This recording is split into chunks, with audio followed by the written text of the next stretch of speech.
I think we're good. Live. Yeah. All right.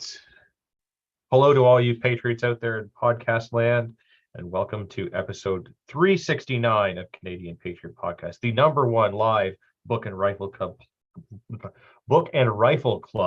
podcast in Canada, recorded November 1st, 2022. I hope you all had a happy Halloween yesterday, which is why we shifted from our regular time on Monday to today on Tuesday. Yes. We need your help to support the Canadian Patriot Podcast. Visit patreon.com/CPP and become a Patreon. You can get a better quality version of the show for just $1 per episode. Show you're not a communist and buy a CPP t-shirt for just $24.99 plus shipping and theft.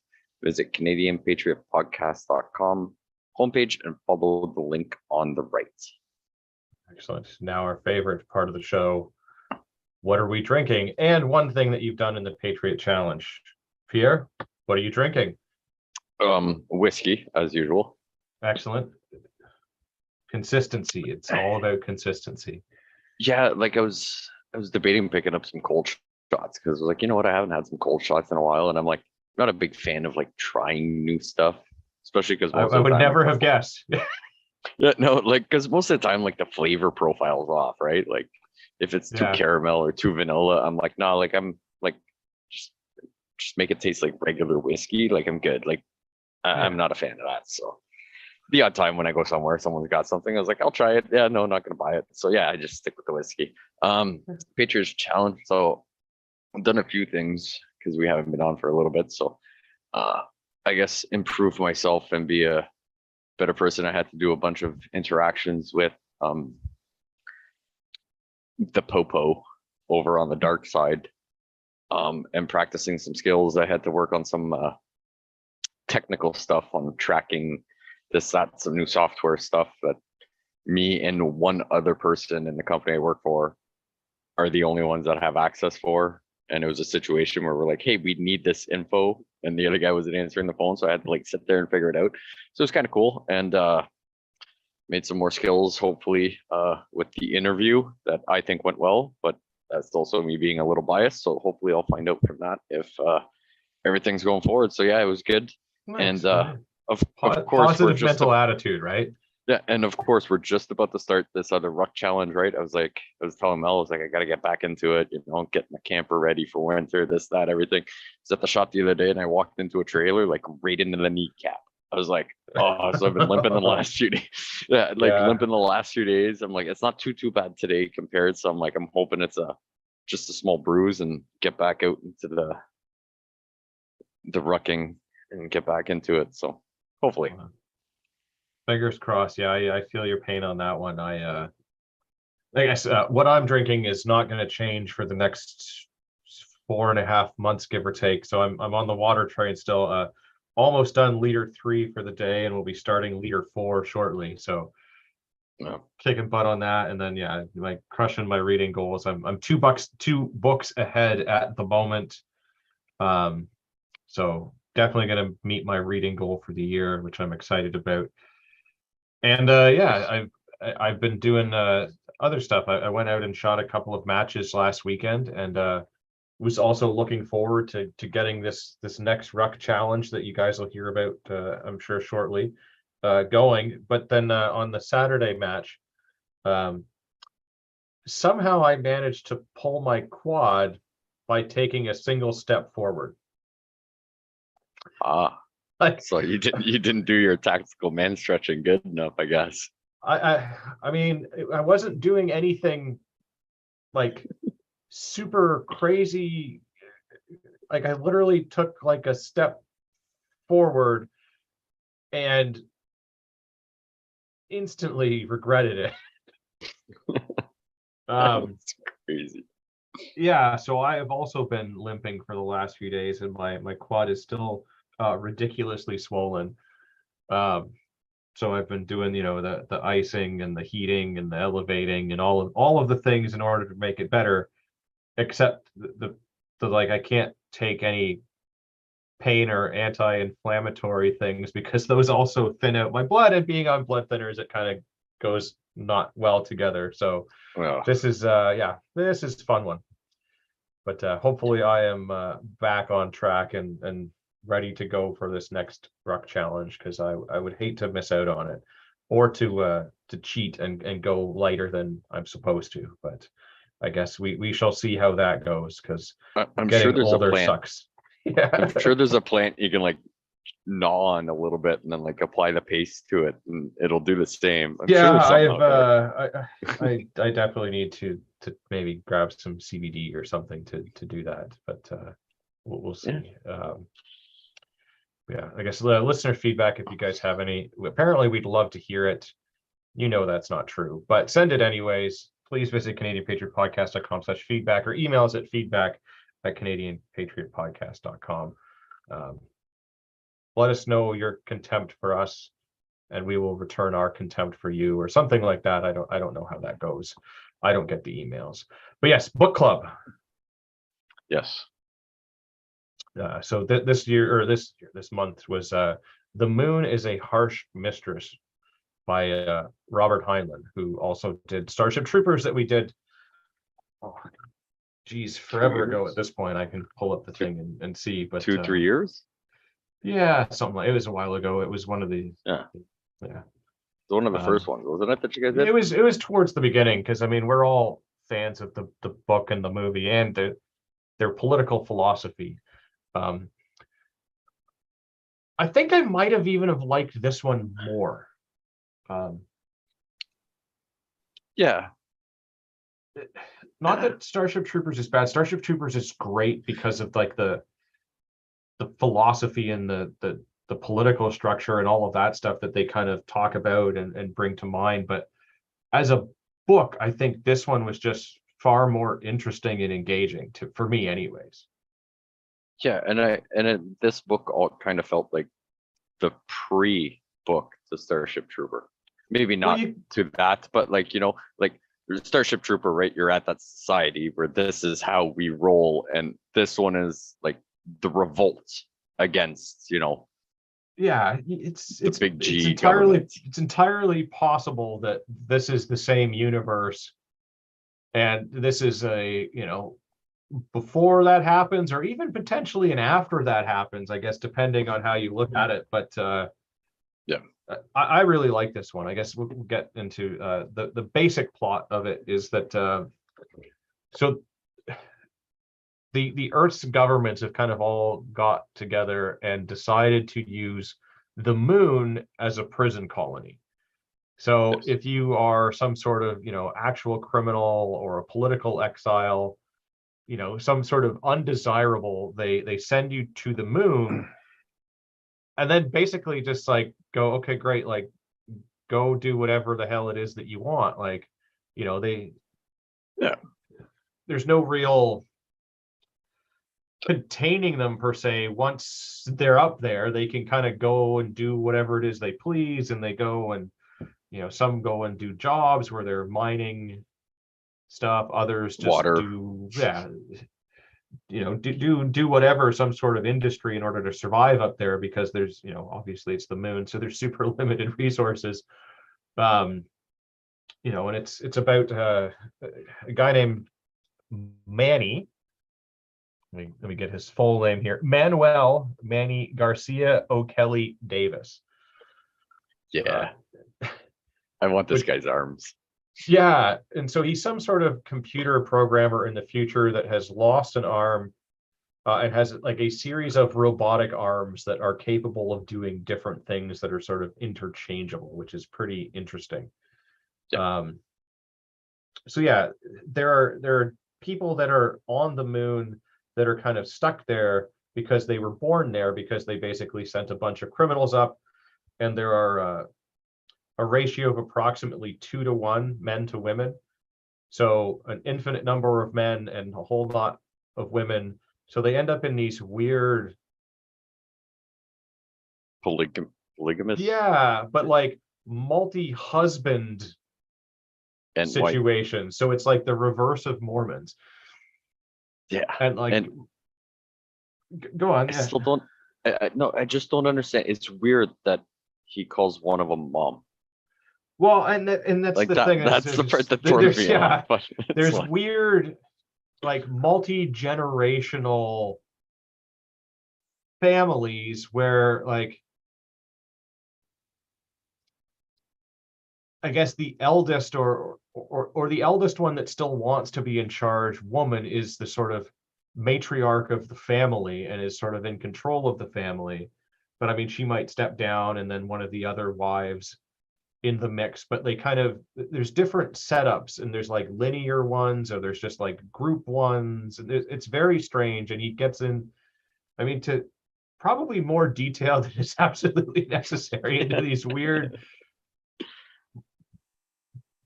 weird Yeah, polygamist, whatever you want to call it, families.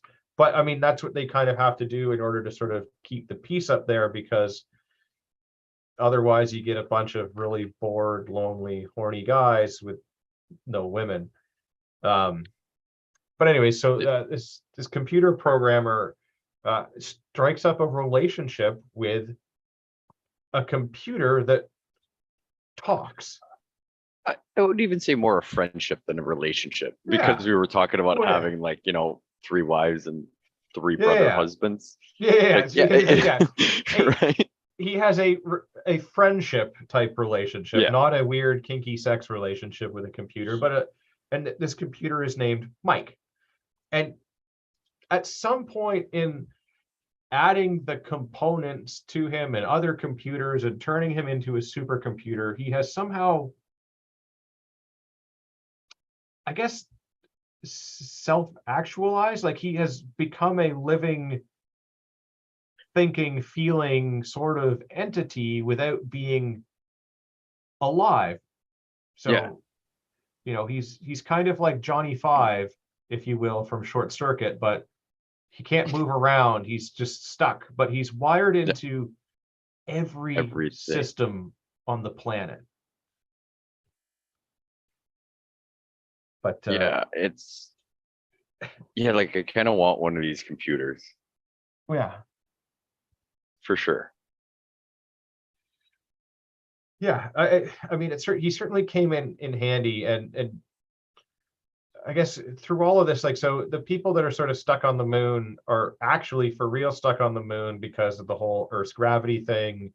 And if you've been on the moon, they're saying for like 6 months, you know, you get to the point where your body is not capable of ever going back to normal in order to be able to live back on Earth comfortably because of the whole gravity thing and everything else. So yeah, and they say it's what, six times? Yeah, 6 times in the book is when, I mean, that's a bit later, but yeah, he gets down where he goes to Earth and he says, like, you know, it's hard to walk upstairs, like my heart's about to pump, because like I feel like I'm 6 times the weight of what I'm used to walking around.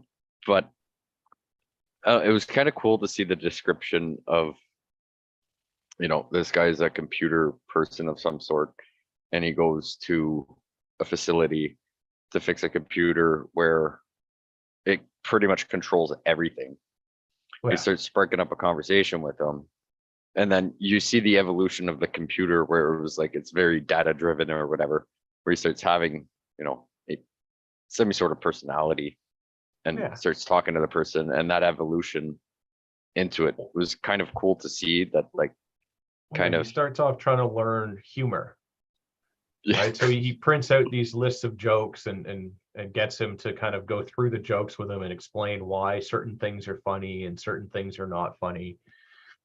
And or if they're like one-liners, you know, like in a certain context that would be considered funny. But you know, and so these people are stuck on the moon and are not treated very kindly by the people on Earth. You know, every time they sort of start to get a little bit rowdy or whatever, Earth threatens to, you know, stop shipping food and this and that and everything else. And they keep increasing the cost of everything, making it, you know, much like our government seems to be doing now for us, almost impossible to get by and make ends meet. And they're shipping, they're growing a bunch of grain, and they're shipping it to Earth from the moon, but they determine what the price of grain is. It's like Yeah. it doesn't matter if you end up in the hole because it costs you so much, because now they have to mine the water from the moon to do this and do that and everything. So like wouldn't be much different than, the government saying we're not paying more than 30 cents an egg Yeah. right at the farmer. It doesn't matter if it costs you 60 to feed the chicken to get that one egg, right? You're in the whole 30, like that's all we're paying. So Yeah. It sounds a lot like what our government does with the like the maple syrup cartel and the dairy cartel and all of that stuff, where they're just like, we're going to just dictate how you guys get to go to market with everything and set Yeah. it up so that like you can barely make a buck and we're going to get the benefit of all of this and everything else. But the way that it sort of works is they mine all the stuff, they put it into these giant sort of capsules, and then more or less just hurl them at Earth. But like, the computers that they have figure the math out so that the stuff kind of softly lands, right? They give it with just Yeah. enough oomph to get there and all of the things. But there's a meeting that sort of Manny goes to,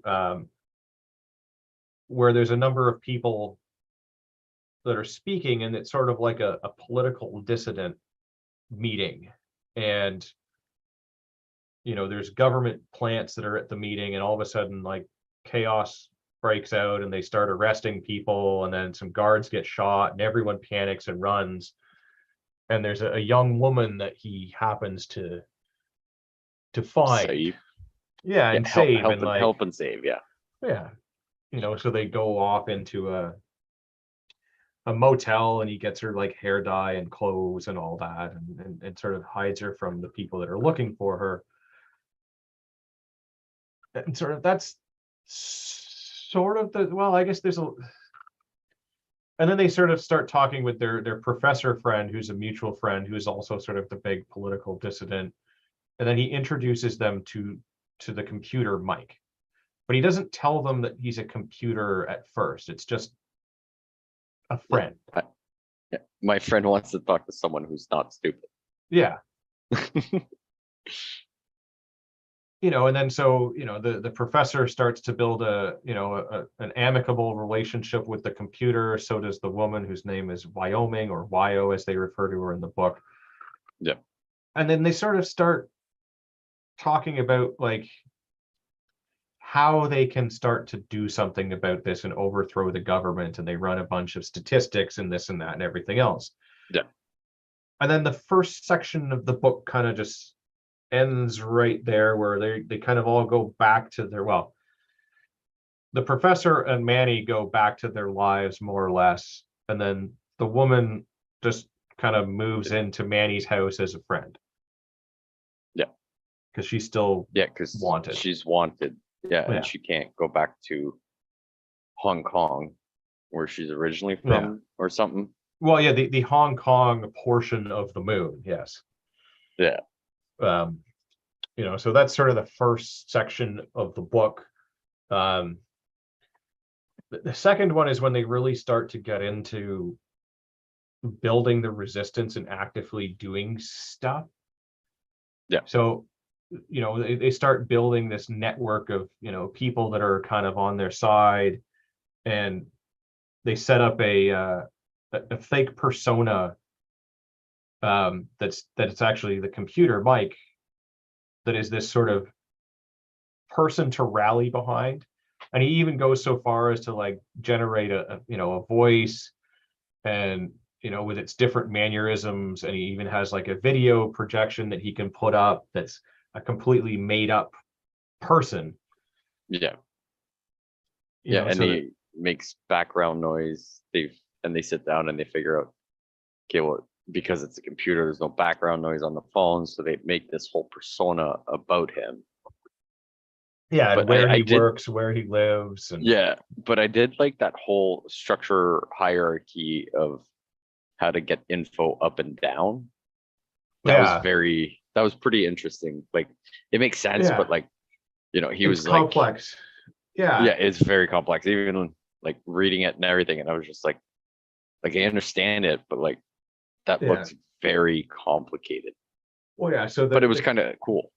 so the computer, it sets up this structure for different cells so that all the people that need to know all the information kind of gets funneled up to the people that make the decisions, and the important information that people need to know gets sent downward to the people that need to know. But you only ever really know 3 people for sure that are in the organization. Yeah. And they do that so that, like, if any one cell gets arrested, well, the whole network doesn't go down, and they sort of use like computer network logic to build this structure, which is kind Yeah. of the neat part of it, in Yeah. order to sort of facilitate that. And then they I start found that kind of, like doing little things to sort of like annoy the government and gather more information and so on and so forth, to build their network and start having more and more people end up in more and more sort of strategic roles. Yeah, and then he sets up a spoof thing that someone calls, like there's a number or whatever that they can talk to Mike, but he's made like 4 different people, one of them being his assistant.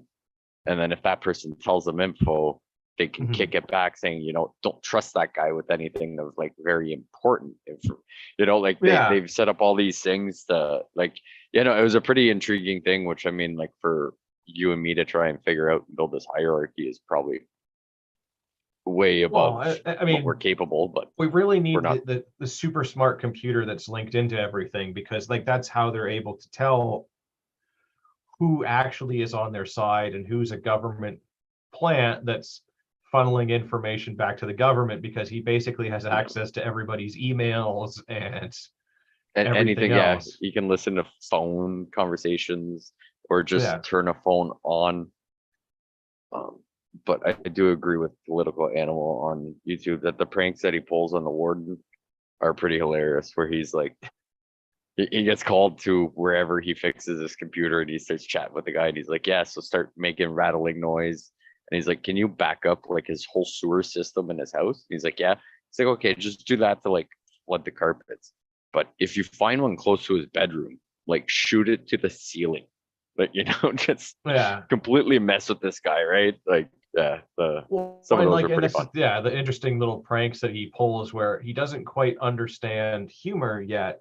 So like he sends some guy a check for something like some astronomical amount of money, thinking it's funny, but like the figure is so massive that like it can't go unnoticed. Yeah. Right. So it would just cause problems. And so they have to kind of like rein him in every now and again, because like he doesn't get it. He might get a little bit overexcited and do something that might actually hurt somebody and isn't funny, and they'd end up dead. Right. But I do love the job security this guy has, right? Like he can access this computer by phone. I think he has them at his house as well, like whatever, right?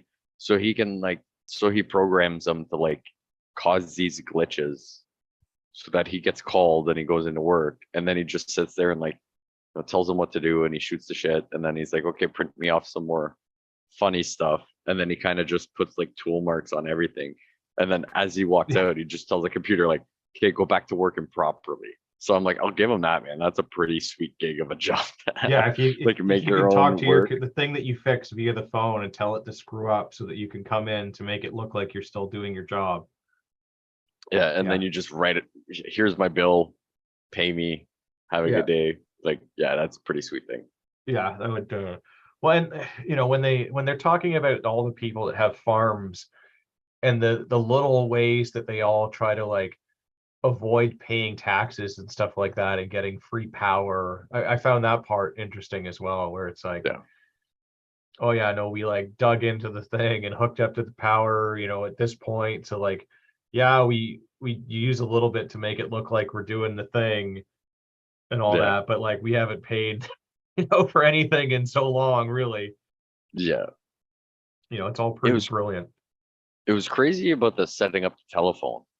Yeah. Because like that's like near impossible. to try and do because the infrastructure wasn't even there for it and all that. It was, yeah, all these loopholes about, even if you live on the moon, apparently you don't want to pay taxes. Yeah. Surprising, Who right? would have guessed? Yeah.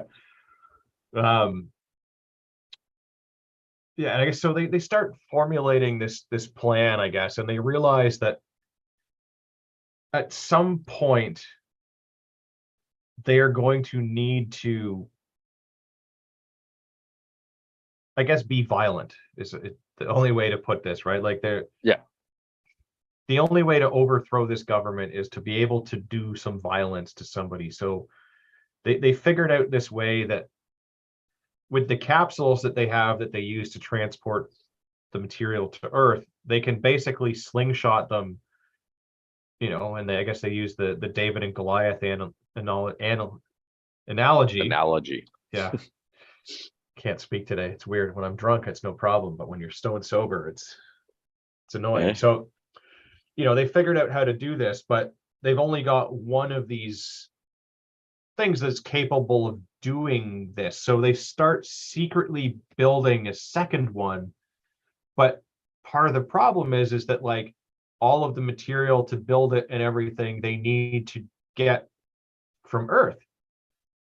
Yeah. So they kind of start to get a little bit suspicious, and the people that are working there and everything are, with the government, and they start doing, a little bit more investigation. So they have to start being really, really, really sneaky. And all of this helps that you have, again, a giant mega smart computer that can keep track of all of this stuff and help you with all of this. Yeah, because it's what, like a 30-kilometer tunnel or two? Yeah, it's some or massive something thing crazy. yeah. It's not something you can hide in your backyard. No, it's a massive facility, but they start like, putting their friends in charge of the projects, and they actually get one of Manny's brother husbands. Is that the correct term? I don't know. To work there, and he's sort of in charge of the project, and like even his mother gets on board with this whole like resistance thing and was recruited by somebody else. So like, this network keeps growing and growing and growing and growing, and eventually Manny and the professor hop on board a modified one of these capsules and get launched to Earth. Yeah, which is kind of crazy. And like the computer's like, buddy, don't worry about it. It's safe. I've done the math. Did you not trust me? Yeah. So, they end up on Earth kind of, and are instantly sort of put on trial because they have escaped the moon, which they're not supposed to be able to do, even though there's nothing that really says that you can't do that, and all of this. And then, there's a big thing with them declaring their sort of independence or their desire for independence. And, the trial kind of goes back and forth for quite a long time. They travel all around the world.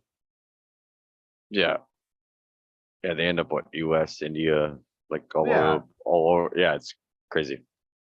And it's kind of funny how awkward this guy is, and very what is it? Not Mike, Manny. Like he's very like direct, right? Like barely any people skills. Well, he's some sort of weird half robot. Well, Russian Irish guy. Who's named but like Manuel, which isn't particularly Russian, but that's part of the weird linear family poly thing. Yeah. Something why he has so many names. Yeah. Something about his mom too. Like, but just how awkward and like he's very simple where like, he starts getting questioned when they're doing their political thing when they come down, and it's just like he's like I don't understand. Like it's a simple question. You're reading the book, you're just like, I get the question, but he's like, I don't understand. And he's very like to the point, and he's very direct where but the professor's trying to teach him how to be a shady politician, where he's like, if someone asks you something and you probably shouldn't answer that question, like answer his question with a question or redirect everything for you to be, so it's just kind of it's kind of funny that, this guy came down to do whatever, but he's like that awkward person that you work with, right? Where you're just like, you're really good at your job, but like you have no social skills. Well, and that's why he got into the whole computer thing, because he doesn't seem to work well Yeah. with people. He likes computers No. because they're simple, Yeah. they're logical. You give them a string of commands and it does the Yeah. thing as it's supposed to, right? There's no Yeah. well, Yeah. There's no judgment or this or that or whatever. But no, I enjoyed it. It was good. And it's funny yeah, how he got arrested in Kentucky. Was yeah. it Kentucky? Yeah. I'm pretty sure it was Kentucky. And he gets arrested in Kentucky. Yeah, I mean, they try to start pulling some nonsense, I guess, because of like the whole polygamist thing. They're like, oh, you can't be married to all of these different people and all, and it's like, this is what you're gonna like. This is like Capone shit, where like you can't get me on the thing you want to get me for, so you're gonna get me on some dumb shit that like, Yeah. who cares, right? Like this is stupid. But yeah. Yeah, and so they try to have this sort of discussion to gain their independence, and they start, explaining that they want to work with Earth, and that like, if they let them set their own prices rather than being dictated to everything, things will go a lot smoother, and then there'll be more incentive to do the thing, and that like if they don't do anything about this, they're actually going to get to a point where their current way of doing it is not going to be sustainable, and then both the people on the moon and the Earth are going to basically starve and die. So it's in their best interest to not be shitheads and to listen to them, but also if they don't listen, they will start hurling rocks at them. Yes. So they they end up back on the moon, and Earth, and so I guess that's sort of the end of like the second part. The third part might be a little off on my timing because it was maybe a month and a half ago when I finished the book, but like get back to the moon, and then a ship kind of comes out of nowhere with very little warning and like sneak attacks the colonists, I believe, is what sort of kicks off the whole fighting, like the actual fighting. Yeah, no, that sounds about right. Because like towards the end, I just checked because I didn't completely finish the book, but that was my plan. But I had to do IT stuff today, so I was on the phone for like 5 hours instead of listening to the rest of the Audible for this one. So I got about 2 hours left. Computer, yeah. Yeah. But yeah, pretty much when they get back, they have everybody's happy and there's all this support and everything. So yeah, the chapter 3 or book 3, whichever one it is, does sound about right for that. And yeah. And so yeah, like the Earth sends in a ship to sort of attack, and the attack doesn't go well because the supercomputer picks them up and like, launches some rocks at them, and they've been training, with these laser drills, how to shoot them like actual laser guns and do some damage to some of the ships. And when the invaders get off the ship and try to attack, they're not very good at it because of the whole gravity thing again. So like, if you're not used to walking around, apparently when there's no gravity, going downstairs is difficult.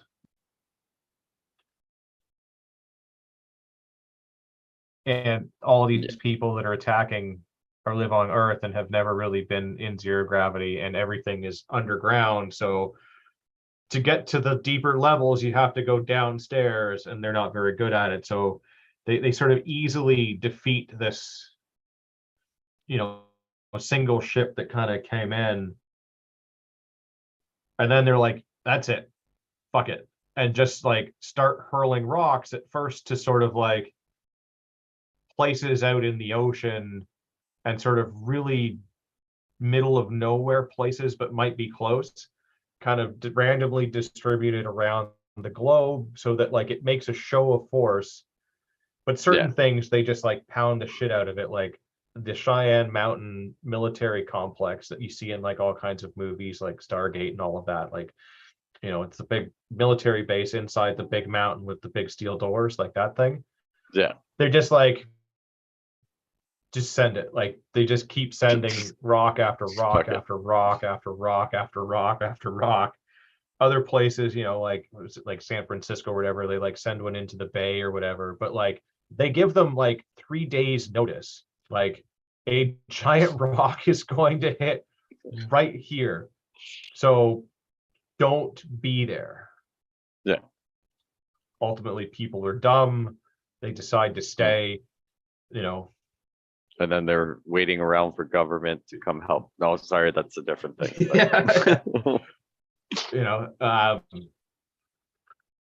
so then the sort of the war starts to kind of intensify, and they start sending more ships to attack the moon and basically like obliterate the moon. And this is sort of where they start to get worried, because like they need to keep firing rocks at Earth in order to make it look like they can keep doing this indefinitely, even though they're starting to run out of rocks. And because of how the whole thing works, they can only hit certain parts of the Earth at certain times of day, because they kind of have to use like the moon's gravity and Earth's gravity and fire them at the right time in order to make it hit where they want it to hit. yeah, like And they have one computer that's doing all of the heavy lifting. So they train like another computer that, you know, can sort of do the thing, but is, according to Mike, kind of stupid and not as smart as he is. And so yeah, they basically just pound Earth into submission, and so like completely obliterate the Cheyenne Mountain complex. And you know, little by little, certain governments of Earth start saying, "Hey, we recognize your sovereignty. Stop pounding us with rocks." Yeah, because them, like, I mean, imagine being on the moon and having a supercomputer and already having everything set up to ship a rock to Earth. Probably costs next to nothing in comparison to being on Earth and being like, hey, those crazy moon people with, you know, 8 wives and half brother husbands, you know, trying to get to the moon probably costs a lot more than, okay, which I mean, I'm sure they could figure out how to get a rocket up there, but you know, in the aspect of this book, they send ships and people. Yeah, and I mean, they talk about that a little bit in the book, and like the cost to ship stuff, and that's part of what they're going on about, is like, well, it's really costly to ship stuff to the moon because, yeah, we need a rocket and everything to get it up there, and the gravity and this and that. Whereas like when you send it the other way around, gravity is doing the majority of the work. So you just have to toss it from the moon's gravity into the Earth's gravity, and then the Earth takes care of the rest.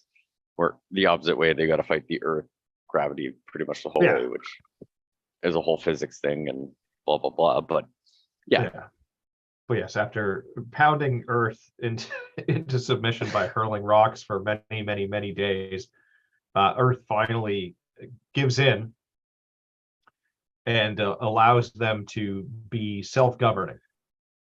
So they gain their independence. So yes, their attempt is successful. I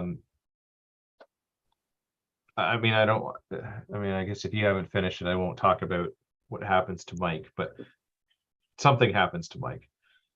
Oh yeah, I mean, I tried, man. I tried to have it done, but no, but I mean, like, I am gonna finish this book. Like, I was actually very, you know, I was like, excuse me, when I was like, oh, we're doing this book, and I looked it up, and I was like, this sounds stupid, but whatever. But no, I actually really did enjoy it. I found it well written, easy to follow. I mean, a little confusing on the whole certain things, like, get a little they get a little complicated, but not that I don't need to figure out exactly how this is to carry on, right? Like, okay, fine, you know, this is mom, and then he's got a bunch of kids, and you know, you don't need brother, to husband. It's like, you don't need how to. they're weird. Yeah, right. Even though it's like, you know, 15 pages out of the whole book of them explaining that stuff, like, you could just understand that, okay, that's one of his wives, their family that's one of his looks kids. different than our family unit. Yeah, so it's not something that, you know, you really need to comprehend to be able to understand the whole concept of the book. and that was the nice thing. Like, you know, those Yeah. parts where like, you know, all this, like, you know, him breaking down the whole hierarchy of how to have it, right? Like you've got the Yeah. three main people, the computer, and then them, Mike, the Yeah. professor, and Wyoming, right? So okay, we have you, and then he breaks all that down, and I'm like, you don't really need to understand it, but like he does It's break it down fairly yeah. easily to understand that, you know, hey, after Yeah. 400 people, this and that. So Well, it was nice. I didn't it's find it good, and complicated. it's a good, well, for those that want to take notes on the book for slightly different reasons, it's good that he Yeah. breaks it down into such detail and use Hmm. that detail, you know, certainly not for nefarious things, but you know, No. for organizing like your school's like calling tree, or like to get the Yeah. bake sale done or something like that. That would be a perfect way to do that. And yes, Yeah. I agree with the political animal that this the ending is a manly tearjerker. Although, I mean, you never really know what happened to Mike. I like to think that he kind of just carries on and is just quiet, and that he's not actually gone. But that's because I Yeah. like a happier ending. Yeah. No, but I did really enjoy the book. Yeah, It's I mean, it explored some interesting themes, like of how, you know, politics and, you know, yeah. revolt and all of that. Like, and it very much in line with like, you know, Starship Troopers. So like, it's definitely still sci-fi, you Yeah. know, but it's political sci-fi, and that, you know, again, you've got, you know, in this case, like a tyrannical government and people that like just want to be in control of their own destiny, which Yeah. I think is Like what a lot of our listeners sort of feel the same way, and are tired of being dictated to on how to live their lives, when, especially by people that like literally don't even live on your fucking planet. yeah. Eh, right. But like, and this all takes what, like 2075, Yeah, 70-ish, 2070-ish, right? So let's say give or take 50 years from now. Right? Am I the yeah, only one that had it worried that like, yeah. um, but what is it? The authority sets the price for everything, but everybody wants to get paid in Hong Kong bucks. Yeah, I'm like, because, even though it's the moon Hong Kong, like, or whatever, I was like, why does everybody want the Chinese money? well, because it's the only one that's actually worth anything at some point. Yeah, and that's the part that has to be worried, right? Yeah, yeah. Even though this book was written how long ago, right? It's not a fairly recent book. I mean, Oh, obviously let's see, not when a when like it's been a while, don't get me wrong, but I mean, I would say within the last 20, 30 years, 66. right? Yeah, Right. published June 2nd, 1966. So yeah, in 66, and you know, it being fiction, right? China's gonna be the currency to have. Yeah. That Well, part yeah, had I me mean, worried. Hopefully this is, I mean, It's it doesn't fiction, end but up, it's still worried. yeah, hopefully it doesn't end up like, you know, 1984, where it's fiction, but a hell of a But lot we're of it is living it. real. Yeah. So that was one thing. And yeah, it was, you know, most of it is just like, hey, why can't we sell it? Like this is our cost to do whatever. Right? Well, We gotta export water or extract water from the rock from the moon somehow. You know, this is what it costs to grow all this. So at bare minimum, I should break yeah. even, but I should also break enough to put food on the table for my three Well, brother husbands and kids and all that, right? and And have enough money to build better machinery and want to build better machinery, eh, because if I build better machinery, I can be more efficient and make more money. I can make more products for you because you guys have such a high Yeah. demand, right? Like, yeah, that like you scratch my back, I'll scratch your back, but it's, you know, But it where's the just incentive when you can't, like, you know, and that's how I kind of feel like with some of these, you know, dairy cartel nonsense things that we have. yeah. They dictate, well, how much you can sell, and it's like, okay, but like if I'm going to be dumping milk at the end of the year because I I made can't too sell much. it to anybody, where's the incentive for me to build a better, more efficient machine? Because I'm literally going to be throwing away product. That's money. So, right. And then it's like, okay, no different than the maple syrup in Quebec. yeah. Right. And okay, complete side tangent because I've had a bit to drink. You've seen is it Dirty Money? I think it is on Netflix, where they talk about all these crazy things. I want to say it's Dirty Money, or it was something, and it was all these American things and everything, but they had one Canadian thing, and it was that whole conspiracy about like a fuckload of maple syrup stolen in Quebec. And I'm like, no wonder nobody takes us fucking seriously. Yeah. Like the things in the States was like gold was stolen, stock market, like this huge thing. And it's like, okay, let's talk about the one episode in Canada where it was like, oh yeah, no guys, it's oh look, someone stole a bunch of 55-gallon drums of maple fucking syrup. The only reason we notice is because they're full of water and there's rust on the ground. Like, yeah. So no wonder nobody takes us seriously, but that's also Yeah. because of our prime minister and his booty hole partner, but that's beside the point. Yeah, no, I definitely, I had a friend of mine in the States that I was like, every time I go down there, I bring everyone a thing of maple syrup kind of as a funny little gag. And because they really like it and they can't get it there Yeah. that easily. And I was like, there's like a maple syrup mafia. They're like, fuck off. And like, I explained it to them. They're like, there's no way. And then like one of the last times I went down, I ran into my buddies like, after you told me about that, I saw on Netflix, there's like a show all about it. He's like, you're right. There is like a crazy maple syrup mafia. It's like, yeah, I no, I told you. want He's to like, say, I know. Like, he's like that. They take that shit serious. Like, it's for real. yeah, and it's mostly, I think it's Quebec pretty much that has Yeah. that cartel or whatever. But yeah, I want to say it's Dirty Money. I could be wrong, but it's something. But it's just got a whole bunch of like really interesting and like far-fetched stuff, I guess you could say, or just more interesting than like a bunch of people that they assume were bikers or mafia that Well, stole 55-gallon drums of maple syrup out of this secure warehouse. Because if you make too much, the government holds it well, and like puts it on the shelf in case you don't produce that. But yeah, yeah. sorry. Yeah, we'll get No, back, getting back to the book. Well worth the read, and yeah. right, just crazy that even in the future when you live on a whole other planet, well, I guess it's not considered a planet, but somewhere else that even governments there suck. Yeah. And that Chinese money is still worth more than our money. Than the currency of where you live. Yeah. That part had me like, oh, we want to get paid in Hong Kong money, right? Yeah. Because they don't call that, they say Hong Kong currency or whatever.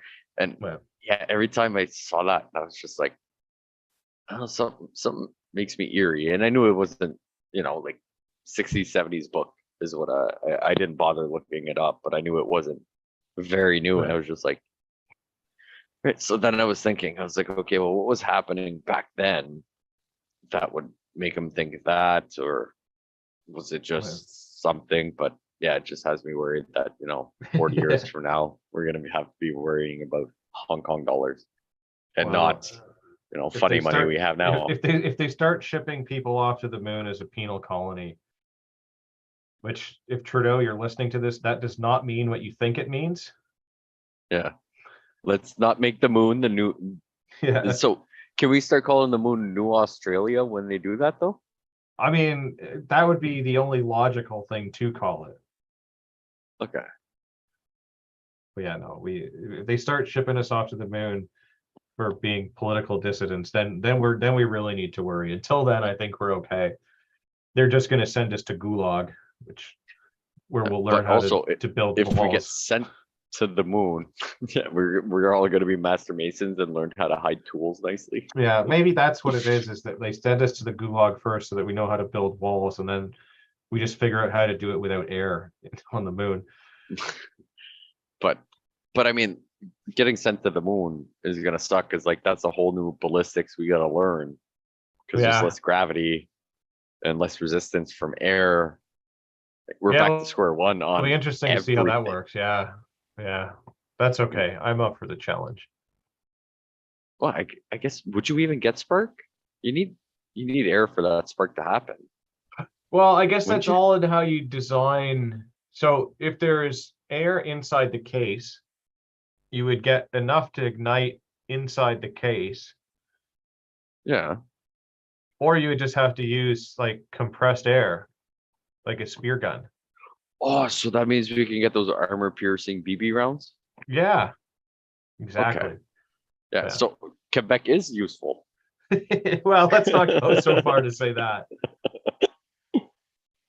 But yeah, no, Yeah. I really, really like this book. Yeah. I definitely need to check out the Citizens of the Galaxy. yeah, Yeah. I'm also curious. I kind of want to see that I've, and I've maybe do got that one or whatever. 6 more books to read for the year, so we'll have to add that one to the list. And books that you should add to your list, because next month's book Ooh, I'm looking forward to is this one. where is Soldier it? A First. Soldier First by Rick Hillier. Yes. So one of the few generals that was not accused of any sort of sexual harassment or misconduct. So Which that's either good. means he's a good person or a shitty general. I don't know. Yeah, or at least good at not getting caught. No, I just, but Yeah, he wrote the right check first time. yeah, You never know. but no, Yeah. I'm excited to read that one. I haven't started that one Yeah. yet, but I will be starting it Oh, very nice. shortly. Yeah. I'm gonna actually have to read that one because there is no audio version of it, but that's No? okay. No, Oh, okay. Because I was curious about that because I don't know, a while ago, Mel decided to do Audible because she's got all the Amazon stuff or whatever. And I think it was when we did what's his name? Jocko's book, Extreme yeah, Ownership. I said I was like, yeah, because you had mentioned you were like, oh, it's him reading it. And I was like, oh, yeah, that'd be cool. So yeah, she was like, yeah, it's downloaded like the first one. So we get the monthly one. So we've been getting the daughter some. So whenever we want to say, okay, that's enough, she can read or listen to it. At least there's that. yeah. So, but fingers crossed that the new job that I applied for or whatever I'll probably have a little bit more time as my day goes on to be able to actually read. Nice. Because of what I do now is so like there'll be a bit more travel, but some of that travel might be actually like airport and all that stuff that I'm like Yeah. want to start making a good list of books and books that also won't get me full cavity searches when they open up my bag Oh no, for those. I read a bunch of books that are banned this year, and I plan to read more because Oh yeah, I'm just saying I don't want to travel with that yeah. hard copy Yeah. of that through Well, security if I'm going to be while doing there's those no travels. audio version of next month's book, there is a digital version. So I do have the digital one, so I can like read it on my phone, a few Yeah, pages at a time and fit it in where I can. So it's yeah, convenient in that way. And then nice, it still gets tracked by my app that does all my reading for me. So, nice. That's good. Yeah, well, yeah, okay, we'll talk after because yeah, I'm curious about that one because we've got Kindle, we've got the Audible, so I wouldn't mind getting more into. I want to try and yeah. make myself more educated because I might have to start buying dress pants depending how this job goes. Yeah. So I figure I should try and get more words in my vocabulary. I mean, it might not be appropriate words, but Well, yeah, you'll be fine. We're on Gilded. If you're on Gilded, you can see the thing that Political Animal posted that shows the structure of how to do a proper calling tree for your kids' bake sale. So yes, go join that, check that out. If you've listened this long, you definitely deserve a discount from Ragnarok Tactical. So ragnaroktactical.ca, you can use the code Patriot at checkout to save yourself some money. And then also you can use the Amazon affiliate link to order a book like A Soldier First or anything else. If you click on the link and then go buy whatever it is that you want. It doesn't cost you extra, but we take a little bit of Jeff Bezos's next penis rocket that he might be using to send you to the moon as a political dissident. So all the more reason to use it to take some of his money to slow down the building of the penis rocket. So question about that affiliate link is so if I have the Amazons and I put a bunch of stuff in my cart and then I hit the link, and I go to my cart. Does it work that way? Like, I'm really You confused have to on how hit the this link is. first and then go So I buy the can't, thing. yeah, but I can't have stuff just sitting in my cart. Like, I haven't ordered it. No, If I put 2, 3 things in my cart, go on that link, no. and You then gotta go to go, the, you gotta go from the link to the things and then add them to your cart. okay, so I think the one time when I actually remembered, it might not have worked to actually That's give all them a right. few bucks. You can remember it Yeah. next time. And yeah, it doesn't Well, cost you I anything. do need It to, just I takes a do little need to bit order away. this book. Yeah. So don't feel bad about the discount code on Ragnarok, Well, right? Don't feel bad about the discount no, code. don't feel bad about Just forgetting that kick one. kick Yeah. it back on Yeah. the Amazon link. Yeah. There you go. All right, Pierre, where can people find you on the internet? Off the wall customizing at Gmail, because even though I said it like 2 months ago that I was gonna try and figure out our own email, yeah, I haven't gotten to it. Tickety Talk, Instagram for Off the Wall. And pretty much anything inappropriate you can think of, I can probably turn it into a funny shirt. And occasionally I've started being on the other CPP, on the Sunday nights, the Prepper podcast. Been doing that as well, so you can find me there. I try and be a little bit more appropriate than I am on this one, but no guarantees. They're a little bit more of a serious. Yeah, I mean, Yeah. Not that we're not that not they're not fun. serious. Yeah, but not that they're not fun either, right? No. Like, but it's just, yeah, it's a little bit more serious subject matter of how to Yeah. survive and stuff like that. Whereas we like to take the piss out of government. but so I'm on there most nights. They're on Sunday nights at 9. You might find Ian there as well, or Alan. I'm not sure. Yeah. I plan to be on their show this coming Sunday as we talk about hugging trees, because I'm a dirty Yes. hippie. Yeah. The best place that you can find me on the internet currently is on Instagram, UrbexGTA.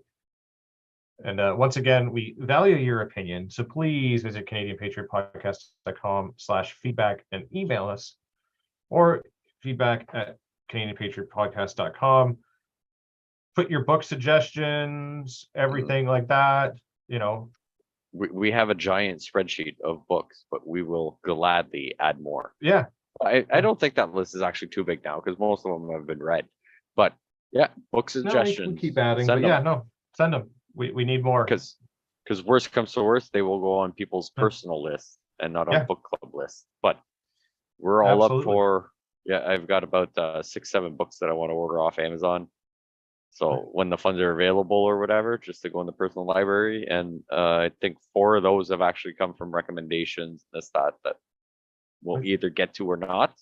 So yeah, definitely let us know, and let us know how we didn't mention something about this book, because you're supposed to read every day.